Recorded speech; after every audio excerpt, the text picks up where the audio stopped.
Hello guys केम छो। आज जियान school में नवा कपड़ा पहरी जवाना था। जो जियान है ने हीरो बनी गयो छे। तमने हाय करशे हमणां। हाय। पछी हूँ तमने एक वस्तु बतावुं छुं के जे मैं खरीदी करेली छे।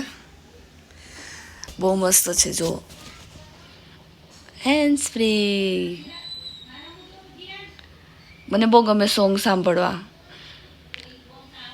टाइम पास थई जाय तमारो। कोण कोण सांभळो छो मने कॉमेंट करजो।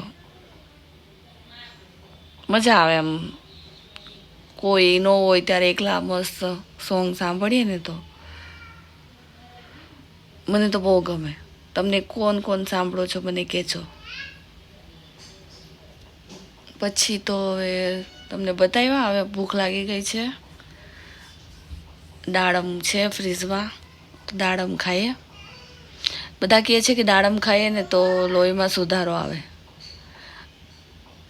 મને તો એવું લાગતું નહીં, કારણ કે આપણો લોહીનો સુધારો તો આપણા હસબન્ડમાંથી જ થઈ જાય છે, બરાબર ને? બધા એવું કહે છે કે હસબન્ડનું લોહી વાઈફ પીવે છે। હવે સાચું છે કે ખોટું છે ખબર નહીં। એવું કાંઈ હોતું નહીં। હવે આ તો ખાલી કહેવાનું છે। હું તો દાડમ ખાઉં છું। થોડાક દાડમ ખાઈ લઈએ પછી બહાર જવાનું છે। પછી હું ગઈ મંદિરે, ખોડિયાલમાના મંદિરે। જુઓ તમને બધાને હું દર્શન કરાવું। ચલો, એકદમ શાંત વાતાવરણ છે આજે। કોઈ એટલે કોઈ જ નથી। નહીં તો રવિવારે આવો ને તો બહુ ગળદી હોય। જય ખોડિયાલમાં, બધાને આશીર્વાદ આપે। પછી બાજુમાં બી ખોડિયાલમાં જ છે, દર્શન કરી લો બધા।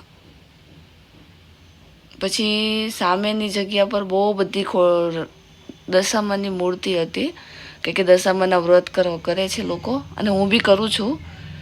જો બહુ મસ્ત મસ્ત છે। Bye bye.